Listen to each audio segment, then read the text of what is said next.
Life can throw crazy curveballs your way and you never know what tomorrow will bring, but one thing you can do is try to be prepared. Pretty and Prepared is a podcast hosted by me, Pamela Valdez, all about being the best version of yourself while preparing for the life you want and deserve.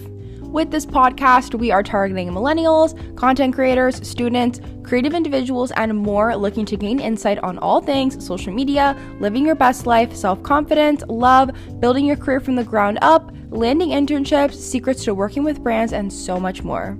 Tune in every Monday at 8 a.m. for a brand new episode.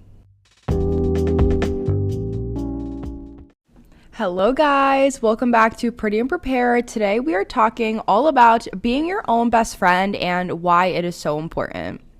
All my life, I feel like I've always struggled with the entire world of friends and friendships and finding my real group of girls or just that one girl in general. And I want to let everyone know that it is totally normal to feel this way and you should not beat yourself up for this. I used to feel so embarrassed by this topic because everyone my age always had their group of friends or just their girl best friend, and everyone always associated them together and just knew, okay, those girls come as a package deal. And growing up, I had a best friend who everyone always put us in this group together, and I was really close with these girls, but I still always felt like I was the third or the fourth option when it came to anything. And even with my best friend that I had, I was still afraid to tell her certain things because I just always felt like I was going to be judged. I never felt like I had a safe person that I could go to and tell things that were going on in my personal life or with my family. And social media has helped me realize, thankfully, that it is 100% normal to not have a best friend group, or that it's okay to not have a best friend and that you can be your own best friend. So now that I am finally coming to terms with this, I just want to dive right in, because if you are feeling this way or something similar, or maybe you are going through this right now and you don't know what to do, I just want to talk to you guys about it.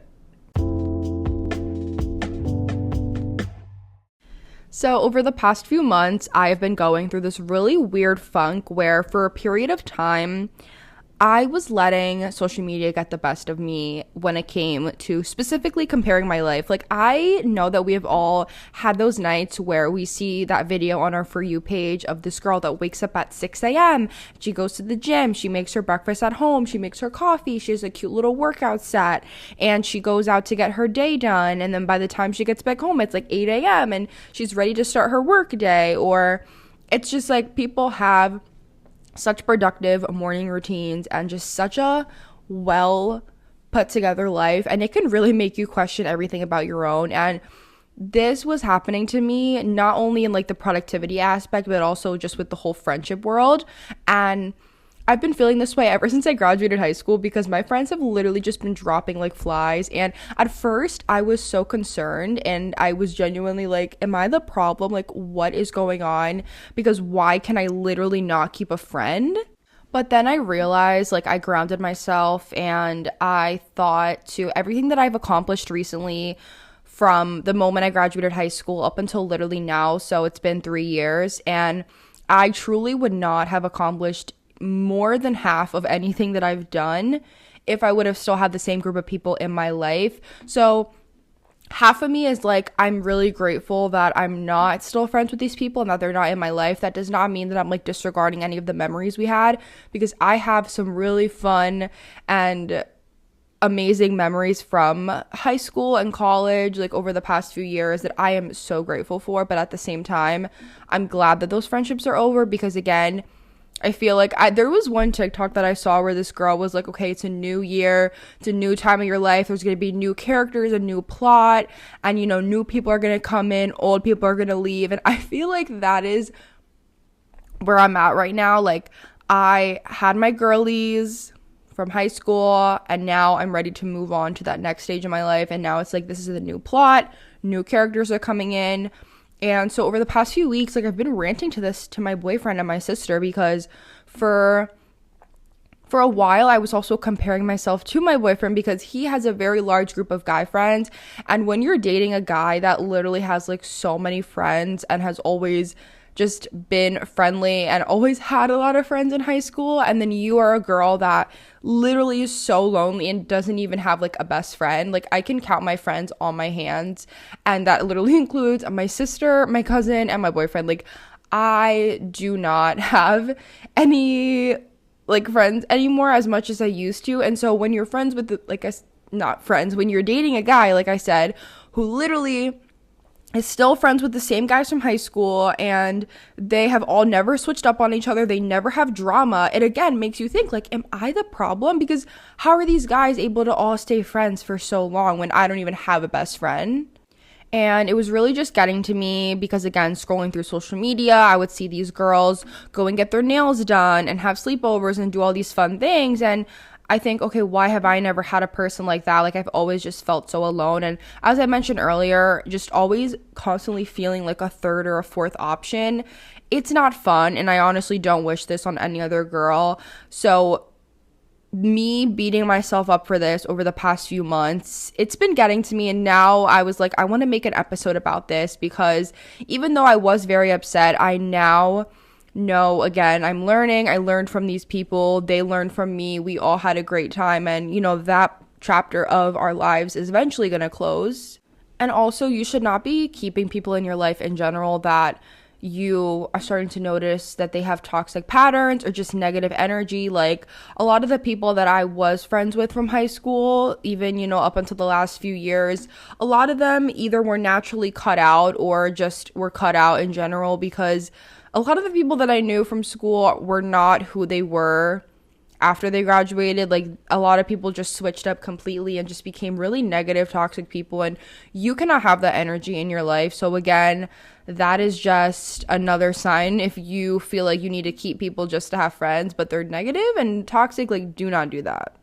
And while it has been a rough few months in the friendship department, I also want to bring up being an influencer or a content creator during these times, because there are so many amazing, beautiful, genuine girls that I've met at events because of social media that I am so grateful for. And it's so amazing to meet such inspiring people that are around your age that do the same thing you do, because it's like, these are girls you can easily hit up and go grab coffee and make content with. But at the same time, I feel like it's so hard for me because I attend all of these networking and influencer events in New York, but I live in New Jersey, and you kind of wish that you were closer to all of these girls where you live so that you didn't have to travel all the way to another state to go and hang out with them. So again, it puts me in this weird position because I know all these amazing girls that I can easily go and hang out with, but at the same time, these girls already have their own lives, and traveling to a whole nother state just for that hangout, I feel like, again, just puts me in like such a weird,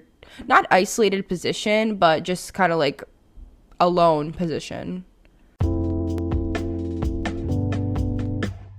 So now I want to talk about how you can be your own best friend and how essentially I am dealing with these things and what is helping me get through this little rough patch, because I'm not going to lie, it's not easy. So I sat down here over the past few days and I have just been thinking in my room, in my house, about how I've been able to tackle this and how I've basically become my own best friend, and I am totally okay with this. So number one is figure out what you like to do and write down all these activities. I feel like this is so important because when you have a best friend, you guys obviously have things that you like to do together. So when you are your own best friend, you obviously want to do these things that you love alone. And some of my favorite things that I like to do is working out. I have been to a lot of workout classes before alone. I literally went to one last night. I go to Cycle Bar. If you guys didn't listen to it's episode number 2, which was building healthy habits and a routine, I talked about Cycle Bar. I've been going there since August 2022 and I absolutely love it. So I went alone last night. I also love going to these alone because I get to be in the car by myself. I can put on a podcast or listen to some music, and I love how warm and heated my car gets. So I'm just all like cozy in there listening to a podcast or a song. And also, when I go to influencer events, sometimes I can't bring a plus one, so I usually do have to go alone to those things as well. And I love going to influencer events because you can really meet other amazing people and network with them. So going to these events alone has also really helped me get out of my shell, because you literally have to force yourself to talk to other people because you obviously want to mingle, you want to exchange social medias, you want to see what everyone else there is doing and what their life is about. So just write down, figure out what things you like to do alone and how often you can do these things. I like to go to workout classes 3 times a week. I also have influencer events that happen very randomly throughout the month, so I don't really have like a set schedule for that. But when it comes to other things, I also like to go to the library in my town, like where I live. So going to the library has also been really fun by myself, just to go and sit there, do some work, even going to the park, taking a walk, just find anything that you like to do. Number 2 is learn to accept things about yourself instead of being mad or judging yourself for certain things. So obviously when you have a best friend, you can go to them, you can ask them questions like, should I post this on Instagram? Or what do you think about this situation? Like, what should I do? And when you are your own best friend, I feel like it's a lot about learning to accept yourself the way that you are and not being so critical and judgmental on yourself, because you are you, and when you really give yourself that self-love you deserve, I feel like you're also learning a little bit of discipline.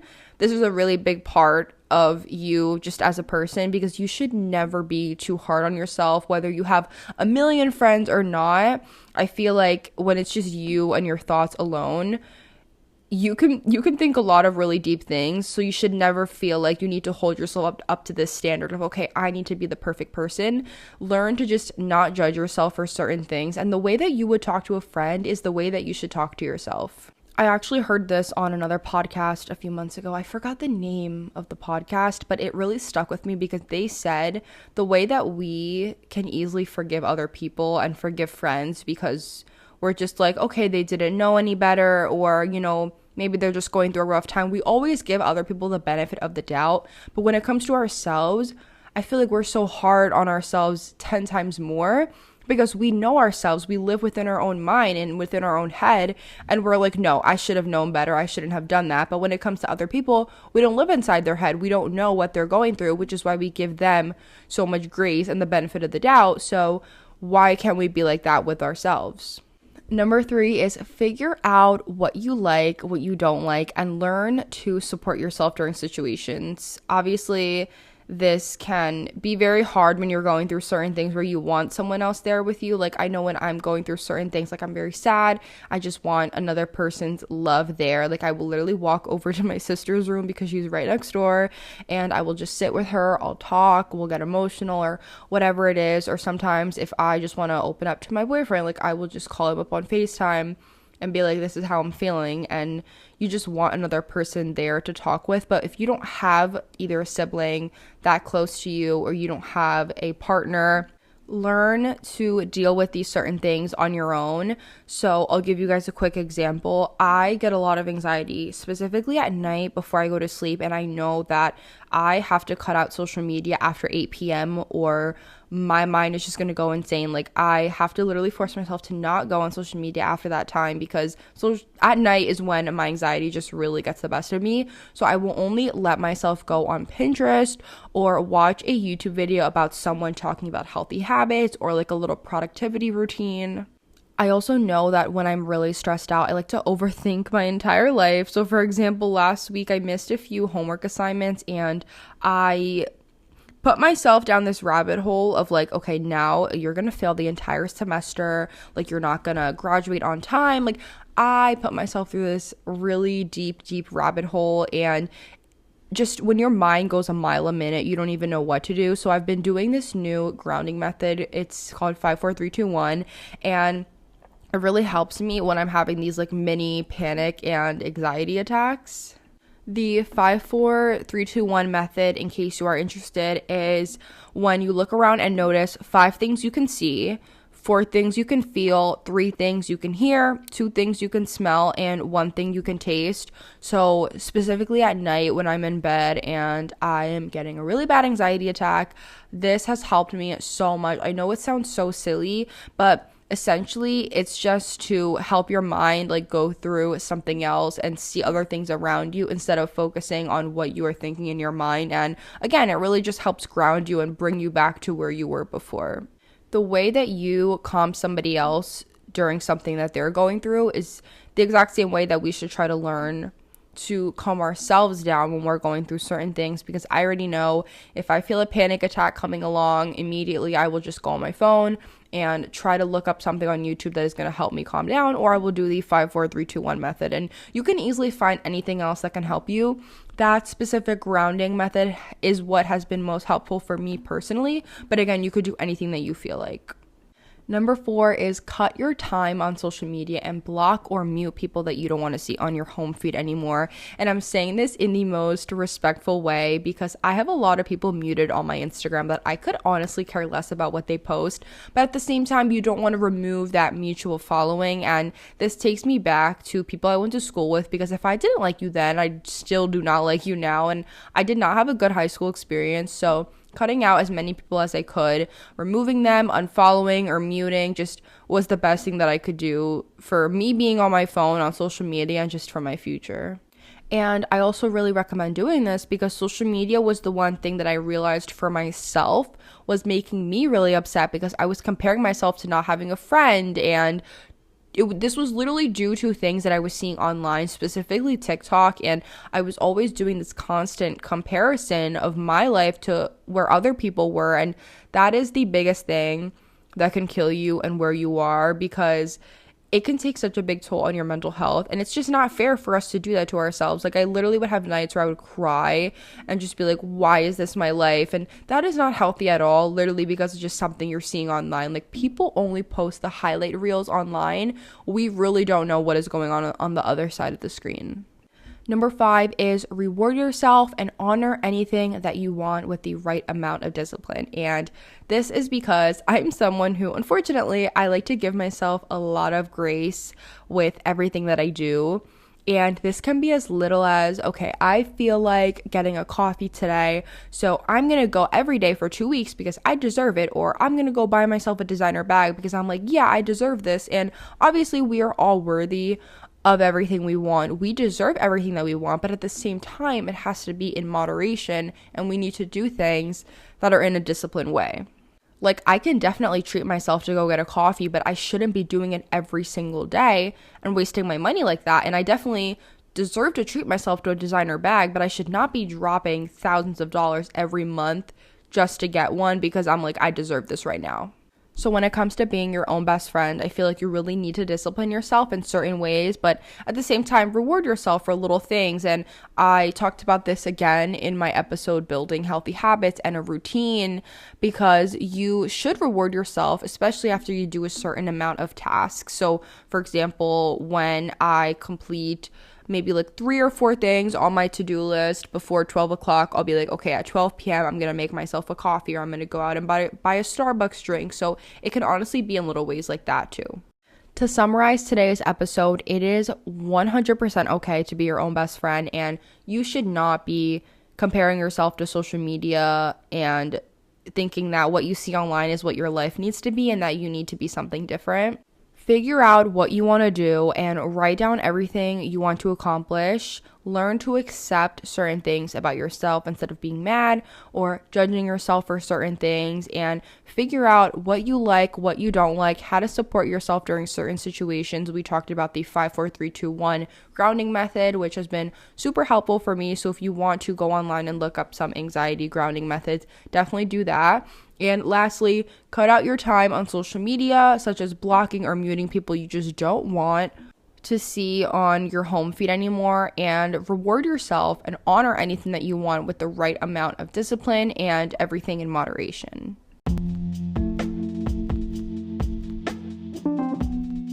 Thank you guys so much for listening to Pretty and Prepared, and make sure to tune in every Monday for new episodes at 8 a.m. and my DMs are open for any podcast episode ideas you guys have, or if you guys just want to talk, and I will see you guys next week. Bye.